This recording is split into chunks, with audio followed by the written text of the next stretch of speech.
Hey there, and welcome to this week's episode of The Influence Gap. I have a very special episode today, a very special guest, somebody I've known for a couple of years now, Jason Hogan. Now, Jason's story is not your typical business scenario. Jason was wrongfully incarcerated for some 23 years, and you'll see he's not that old, but the Corey Wise Innocence Project facilitated his release. And so some of the lessons that Jason has learned along the way, he's going to share with us today. But leadership doesn't just mean inside the walls of corporate America, corporate Australia, wherever you may be. Leadership is everywhere. And so Jason's journey had him show up as a leader, a peer facilitator, a mental health peer coach, a spiritual leader inside the four walls of Colorado's, where I met him, Colorado State Penitentiary. So I would love to introduce you now to Jason Hogan and for him to share his story and also link it to leadership in business today. So let's dive into this right now, and let me introduce you to my friend, Jason Hogan. Hey, this is Bernadette McClelland, and welcome to The Influence Gap. This is the show where leaders come to close the gap between intention and impact so that they can have the right conversations, make the right decisions, and achieve the results that matter the most.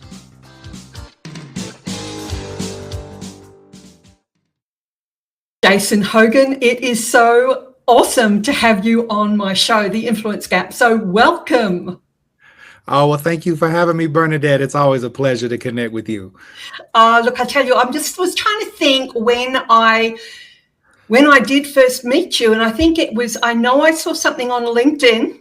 It was somebody had been down to Breakthrough. So Breakthrough being the nonprofit that we're both connected with, that Yes. you work with. So you are now the program and services manager there. I'm a volunteer. I love it. And so I saw this, it was just a post on LinkedIn, and I'm thinking, what on earth is all of this about? And so I dug a little bit deeper, and I thought, I'm really curious. So I went down to Canyon City then it was CSP, the state penitentiary, and it was the 2022 graduation. Now, I don't know, were you? And I was still there. You were still incarcerated. Yep. And still at that facility. You must have been there that day. Yeah, I was. And I do not remember you. I wish I remembered you then.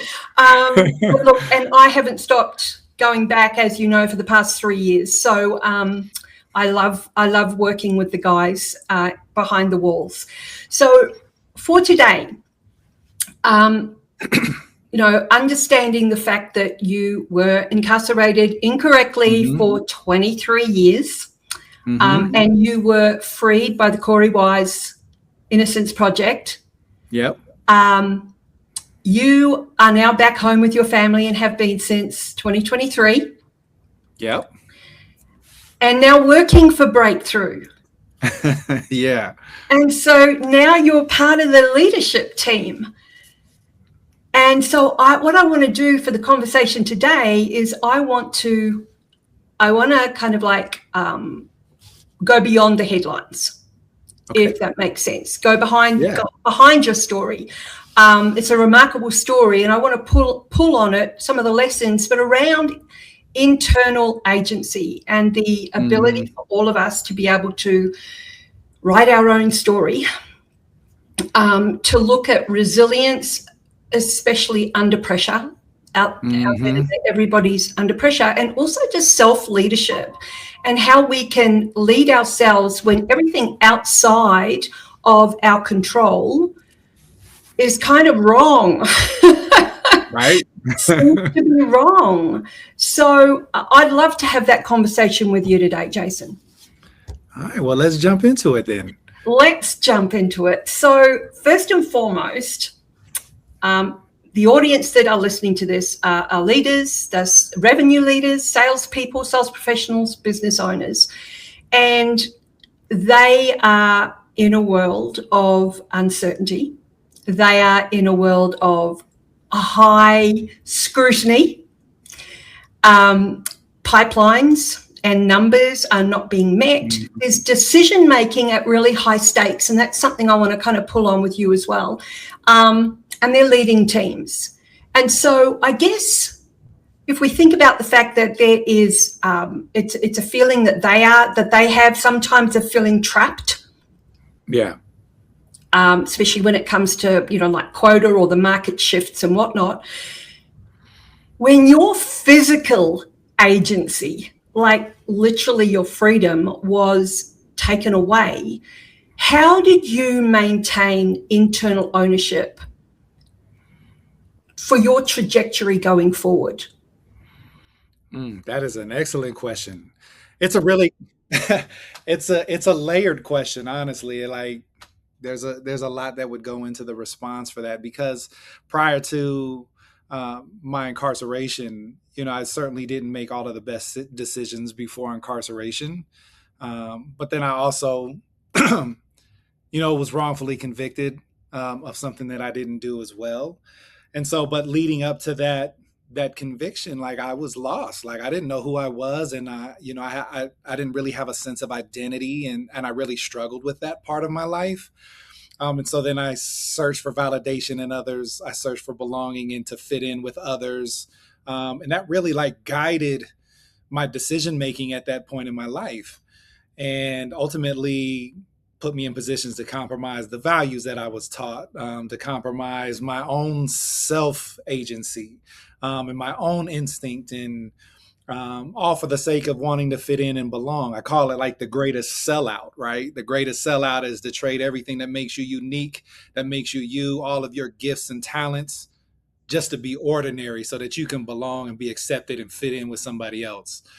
And so the first step for me when I found myself in that environment, in that situation with 100 years in front of me, the first thing was, who am I?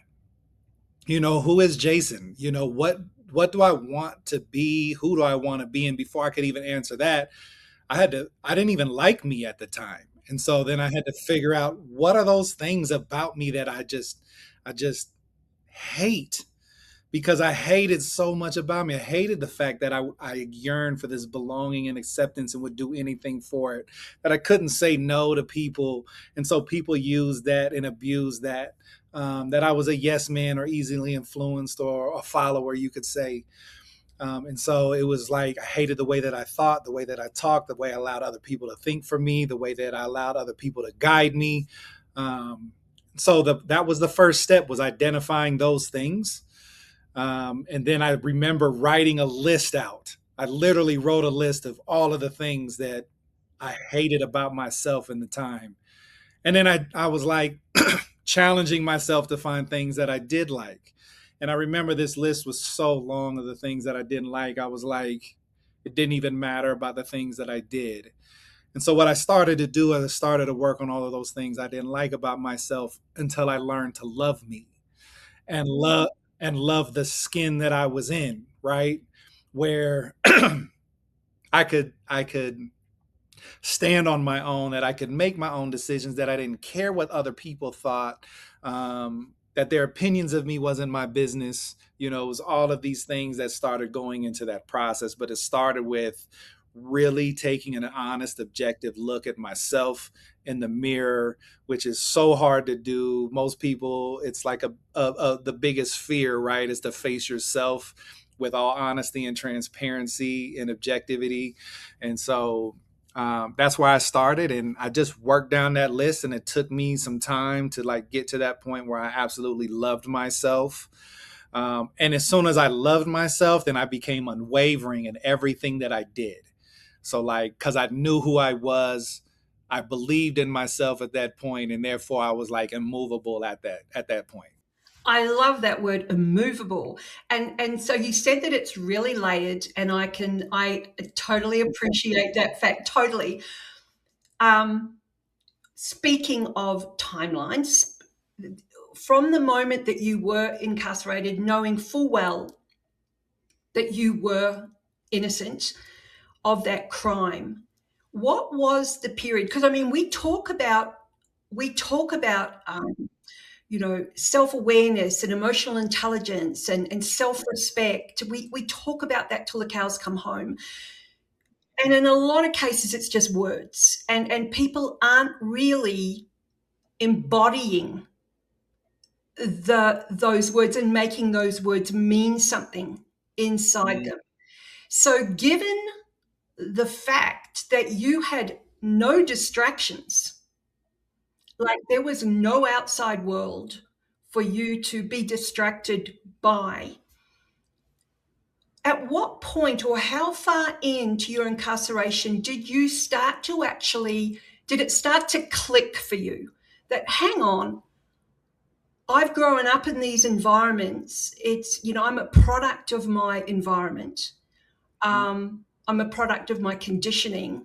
I do have agency. At what point did you start to did that start to click? Great question. I think for me, entering into a circumstance like that, entering into a world where like you're stripped of everything, including your own name, humanity and so on. I mean, and you're treated really indifferently. You go through stages, right? Like you go through anger, you go through depression, you go through, I mean, at least I did. And like this woe is me, pity party, victim stance. I went through all of it, right? But I'd say there was a moment, I had like really two impactful moments of clarity, and it was within the first 2 years. And I remember one of them it was right before my trial. Actually, they were both right before my trial where I got the wrongful conviction. And I remember it was like, I'm praying to God, please change my circumstances. Take me out of this hell, please just grant me relief. And while I'm making this prayer, I remember this internal dialogue that said, how dare you? How dare you ask for such a thing when you want to be relieved, you want to get out of this circumstance, you want all of these things to change for you, but what are you doing to change you? Oh. And that was the first moment where I was like, I gotta get it together. Like I gotta figure this out. And so that led to the second moment, which was a conversation I had with my parents. And in that conversation, my mom, she, was very emotional, and she was like, I just want this to be behind us. I want you to win this trial. I want you to come home and you can just start over and put this all behind you and get your life back. And I remember telling her with like the utmost clarity, it was really profound. And I said, I would love nothing more than that, for me to beat this, to come home and to start my life over. I said, but I'm not ready yet. Like there is something that I got to learn, and I got to learn it here. I got to learn it in this environment under these circumstances. And I didn't know what those lessons would be, and I didn't know how long that would take, but I was like, I got to figure me out, and this is the place I got to do it at. And it wasn't until I came home and revisited that conversation with my parents, because they remember it like it was yesterday. And they were like, my pops, he was like, man, as like awkward as it was, as hard as it was to hear that from you, it was also the moment I felt the most proud of you. Woohoo! I can feel that one. Yeah. Because it was like you had the wherewithal, even in the midst of that chaos and that environment, to just say, you know what, I gotta be here for a reason. I gotta figure it out. Yeah. And it's interesting. What's Marcus Aurelius, the great philosopher guy? He goes, the obstacle is the way. Yeah. And I'm a firm believer in that too. And it's like I see people out there, and they are so stressed, and they do feel trapped. And it's one of my mentors. It opened it up for me, and I talk about getting off the timeline and stepping into the gap where you actually lean in to the resistance. You actually lean into it. Absolutely. And in that gap is, in whatever that circumstance is, for me, it was going bankrupt. For you, it was incarceration. I mean, we've all got hundreds of examples. Yeah. But inside that circumstance is an opening. Inside that circumstance, you can't go to another level sometimes unless you actually go into that place and become someone new.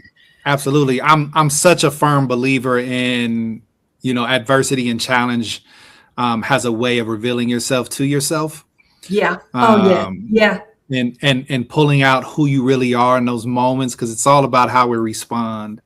And on that line, like one of my favorite books, Man's Search for Meaning. Viktor Frankl. Viktor Frankl, yes.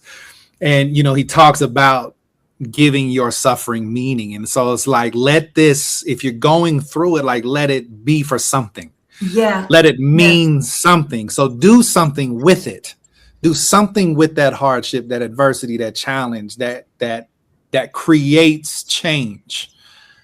That gives you power and agency back. Yeah, and you definitely have done that in your leadership roles whilst inside. But I remember having a conversation with you, and I must have asked the question, how did you keep going, or something like that. And I remember you telling me you had a mirror, and on either side of the mirror, rock and roll power. Absolutely. And definitely a huge Rocky fan. And you went up the steps last year with your brother. I remember you telling me that. Yeah. Woohoo! So I've always viewed myself as like a tragic optimist, right? So like, I'm gonna find a way out. It doesn't matter how long it takes, how hard I gotta fight. I'm not gonna stop fighting. And it doesn't mean you don't have bad days or low days or days where you feel like it's unrelenting and it's not going to change, but like always was like, man, I'm going to find a way out of this, and something is going to give.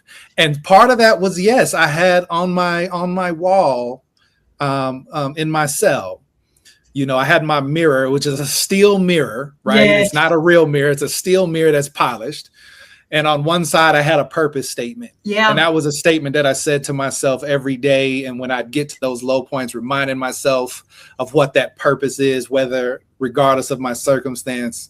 And on the other side was a picture of Rocky. The 1977 poster of the first Rocky movie, where he's on the steps and he's in the victory stance. And like, one represented my now and what I am, what I want to be, what I want to continue to grow into. And the other represented my victory, and I'm going to have that victory one day. Yeah. And it was a bucket list. It was a bucket list dream I never thought I'd be able to do, which was to actually run up those steps. And yes, me and my brother together ran the Rocky Run, the half marathon Italian Stallion Challenge last year, and got to run the steps multiple times together. It was really like a rebirth for real. Yeah, I can imagine. With your purpose statement, what was your purpose? My purpose was to make my life as meaningful as possible, regardless of my circumstances, to not only make it as meaningful as possible, but I wanted to be an example of change. I wanted to inspire change, not only in myself, but in the people and in the environment around me. Mm-hmm. And so that's what I lived by every day. I really, truly believe like my mission was to make an impact, and is to make an impact. And to start that impact, I had to start with me. So it was all about, how do I give my life meaning and value even here? Yeah. How do I find purpose even in the midst of this chaos and this craziness? I actually have it sitting on my desk here. I haven't had a chance because I just moved into my first place, but I actually have it right here. Well done, you two. Oh my gosh, you got it there. You framed it. Oh wow. Yes. That is amazing. That is amazing. You said something there. The influence gap. Well, the influence gap is really about, leaders having this intention and that space between intention and the impact that you want to make Hmm. out there. That's what this show is kind of highlighting. And when it comes to what influence actually means, and you use the word change, it's if for you to be able to create change in you in order to be able to create change around you.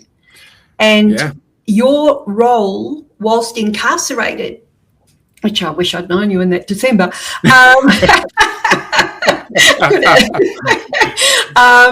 you took on, I mean, you had multiple leadership roles Yes. inside, Yeah. and the breakthrough, who you work for now, Stacey and the team, Yeah. working inside the prisons, is doing such amazing work.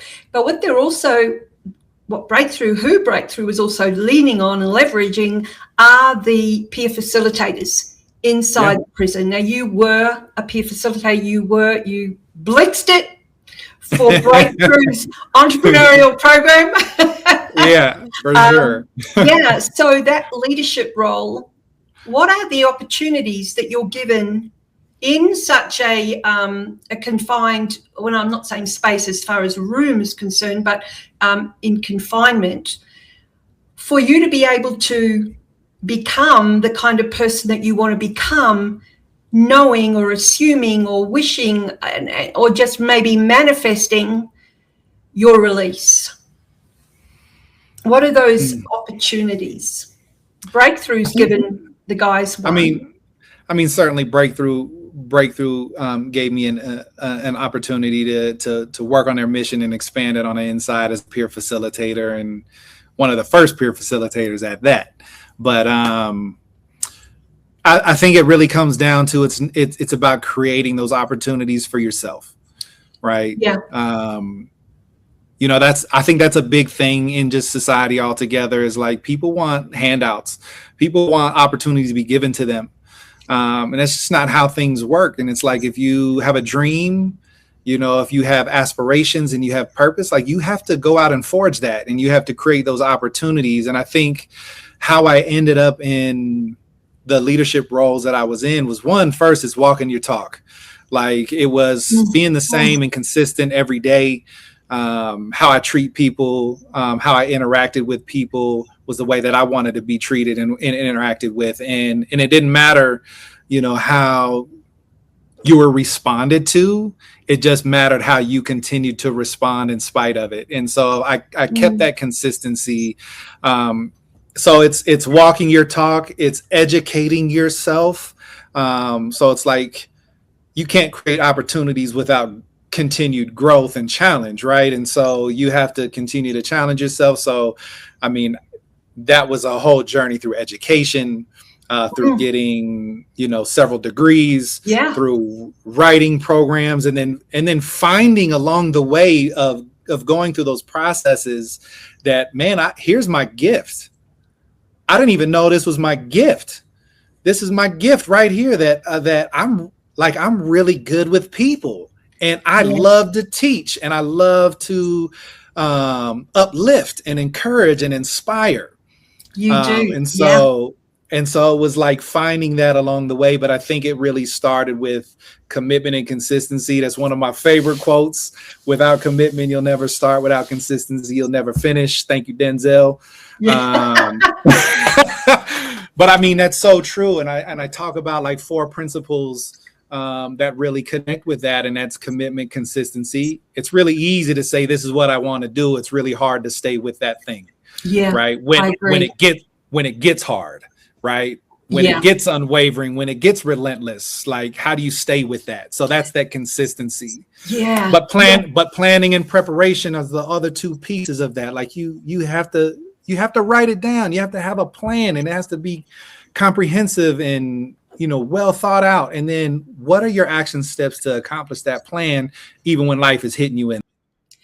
Yeah, to keep you focused, and especially when there is no sign of any reward.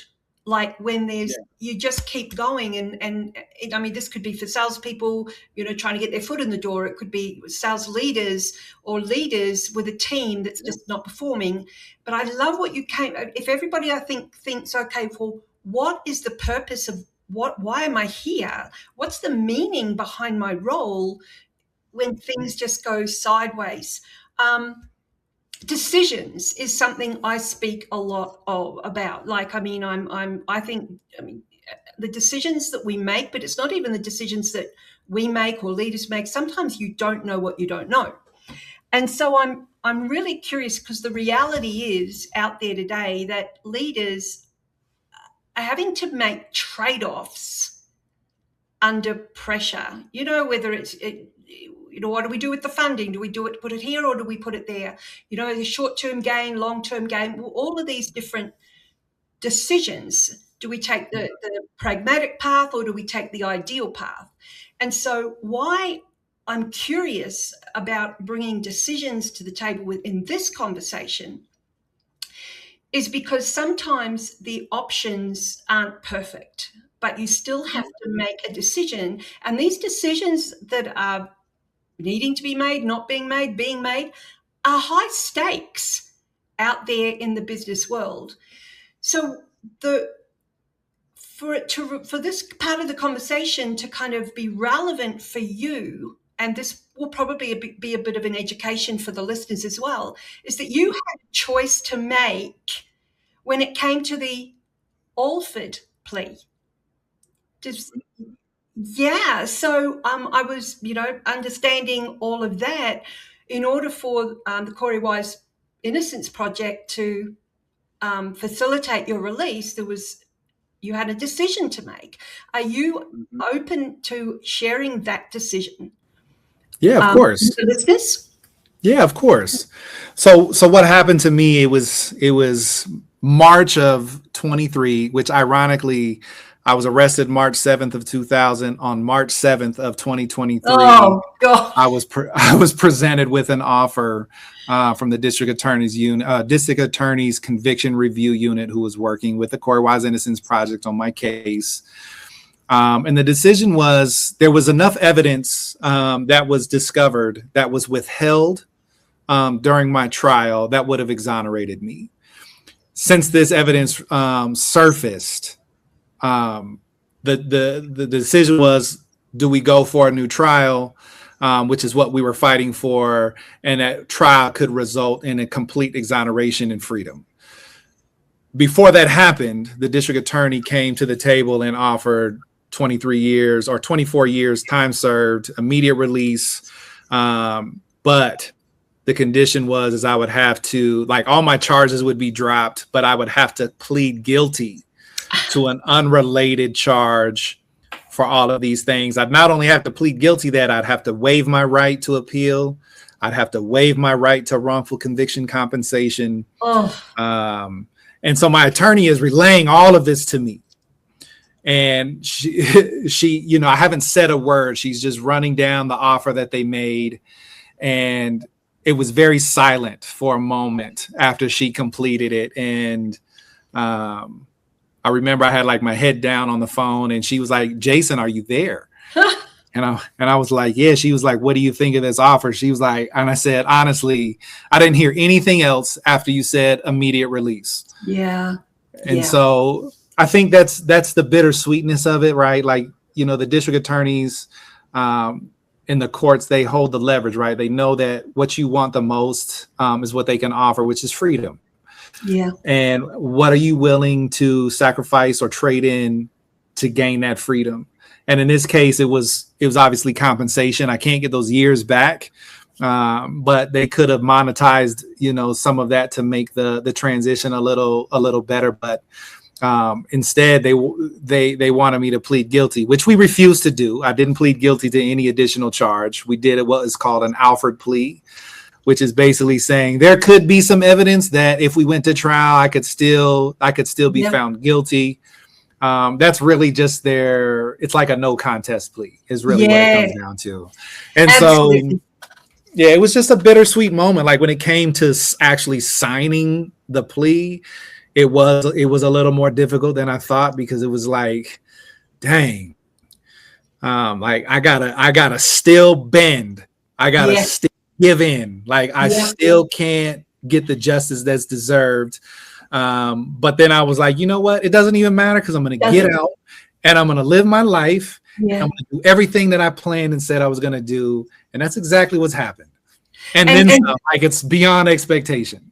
yeah, oh, for sure, for sure. And this is what I keep coming, it's like I talk about momentum, it's Hmm. momentum and waiting. If we wait for things to happen, we're in a state of scarcity, or we're in a Hmm. state of lack, because we're simply waiting for something to happen, whether it's somebody else to do something or something like that, when we can take control and we Absolutely. can make that decision.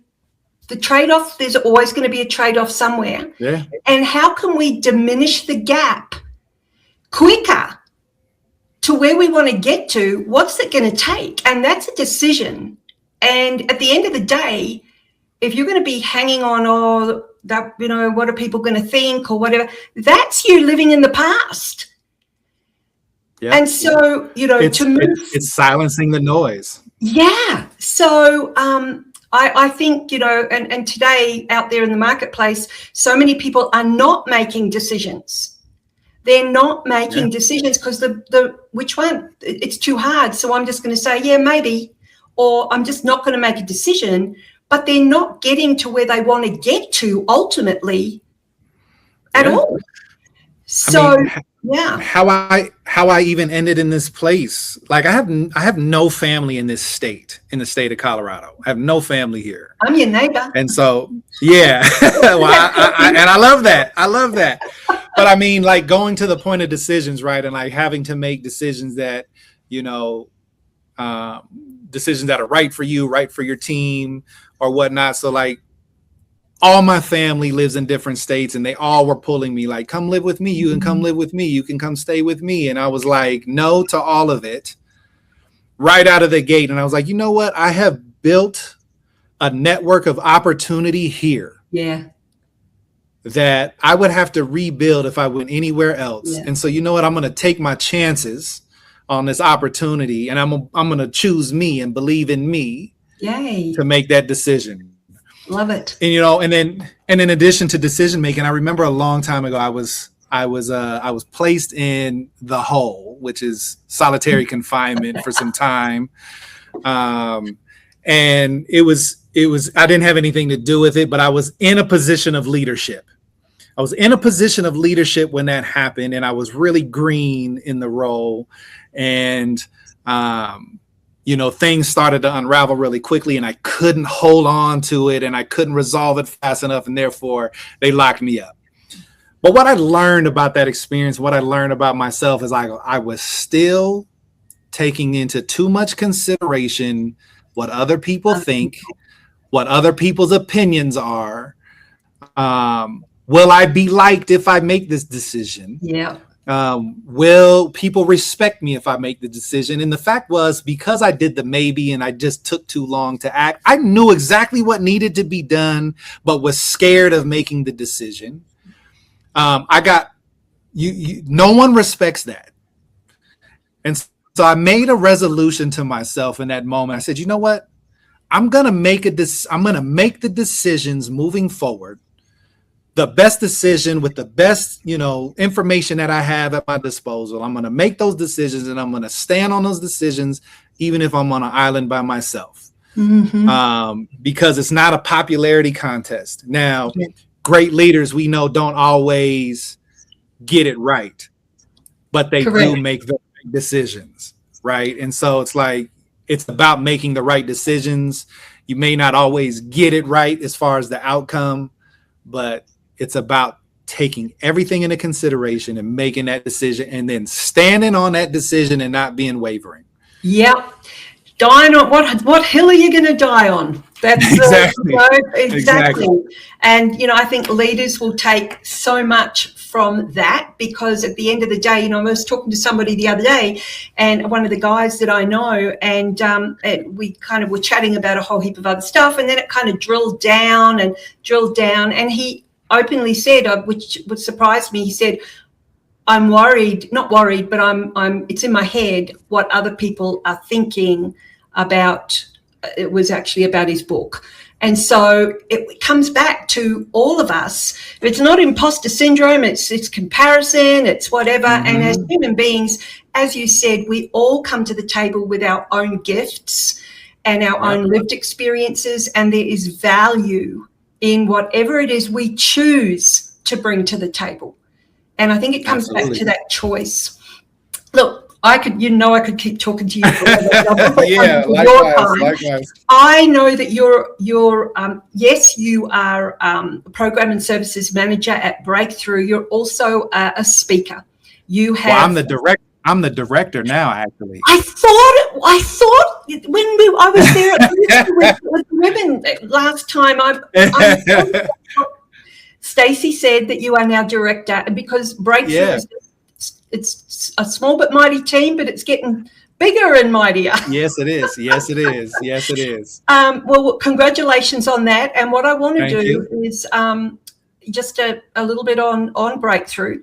I'll actually let you just kind of share a couple of sentences or whatever about Breakthrough, and I will put the link in the show notes. So two things, perfect. A little bit about Breakthrough, and then how people can contact you. Okay. So a little bit about Breakthrough. Breakthrough, we're a nonprofit organization. We pride ourselves in transforming the lives of the incarcerated while also changing the perception of the public on the incarcerated. And how we do that, we do it in two ways. One is that we have two program offerings that we bring in that we roll out every year.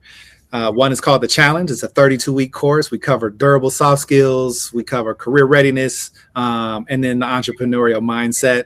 And then our other one is a 12-week course where we also teach durable soft skills and career readiness, but it's an emphasis on reentry planning.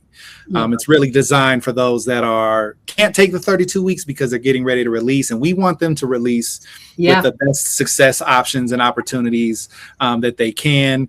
And so the second way is that, we learned early on that our people that we serve on the inside are so ready to come home. They're so prepared. They're so good. They're great guys. Yeah. But the public isn't always ready to receive them. And so how do we change that perception? We bring the public in. And so we bring volunteers in to be mentors and coaches and to connect with them as their community so that they can see for the first time that not only do they have opportunities that they can connect with, but they actually have a community they belong to. And so that's what we do. That's a little bit of what we do. That's kind of a high level of what we do.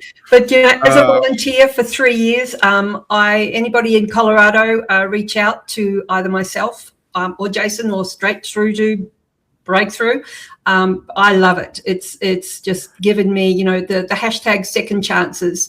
We all need to give people second chances. There's gold inside everyone. What's the saying? There go I, but for the grace of God. So absolutely. Yeah. We are all so much more than the worst mistakes we've ever made or the worst decisions we've ever made. Absolutely. No one would be where they are without second chances. Yeah. If we were only known for the worst decision we've ever made, then none of us would be where we are today. I agree. I agree. Yeah. So how can people get in contact with you? So you can get in contact with me at jason@timetobreakthrough.org. If you're looking for somebody to speak, you can get in touch with me at jasonh.speaking@gmail.com. I will pop those in the show notes. Now, I haven't finished with you just yet. Okay. 5 quick questions, rapid fire. All right. Let's wrap it. One-word answers. One-word answers. Oh, man, y'all. I'm long-winded. I like to talk. Okay. What does freedom mean?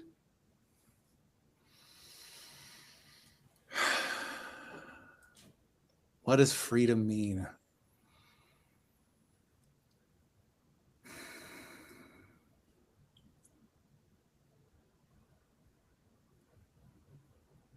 Oh man, it's hard to describe a feeling. It's hard to describe what I'm feeling in this moment. Um,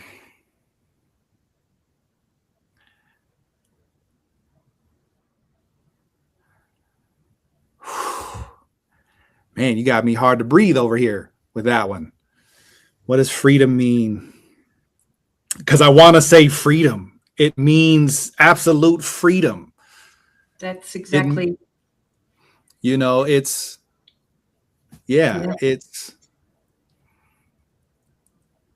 it's boundless. It's limitless is what that is. Love it. Love it. Thank you for that. In one word, what kept you grounded during those 23 years? Faith. Yeah. What quality matters when leading people through adversity?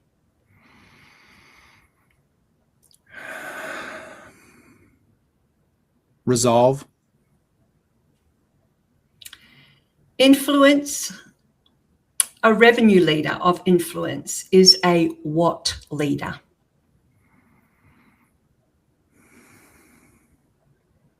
A revenue. Say that again. A revenue leader of influence is a what leader?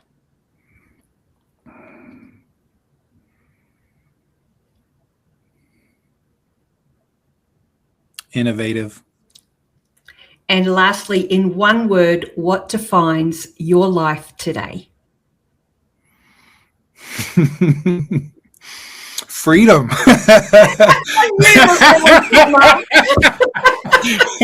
Limitless, boundless. Yeah. And absolutely. Absolutely. Jason Hogan, you are a purposeful man. You are a purposeful man. You are someone who walks your talk. You have the eye of the tiger. For sure. And I've absolutely loved this conversation, as I always do. And I just want to thank you from the bottom of my heart for your honest approach, your vulnerability, transparency, and your leadership. Well, thank you so much, Bernadette, for having me. It's been a joy and a pleasure as always. I feel like from the moment we met, I had like a really great connection with you and just really familiar connection with you. And so It's always a joy to hang out with you. Love it. Love you lots too. And to everybody else, you know what? It's leadership, influence, it's change, and it's making an impact out there with whatever your message is, whatever your intention is. Just go out there and do it. So on that note, have an amazing week, and we'll see you next week. Bye for now. That's a wrap on today's episode of The Influence Gap. If this resonated with you, share it with a CEO or a sales leader who you think needs to hear it. And make sure that you subscribe so that you never miss one single episode. If you are ready to close the gap between your message and the impact you want to make, come and find me at BernadetteMcClelland.com. I'll see you this time next week. Bye for now.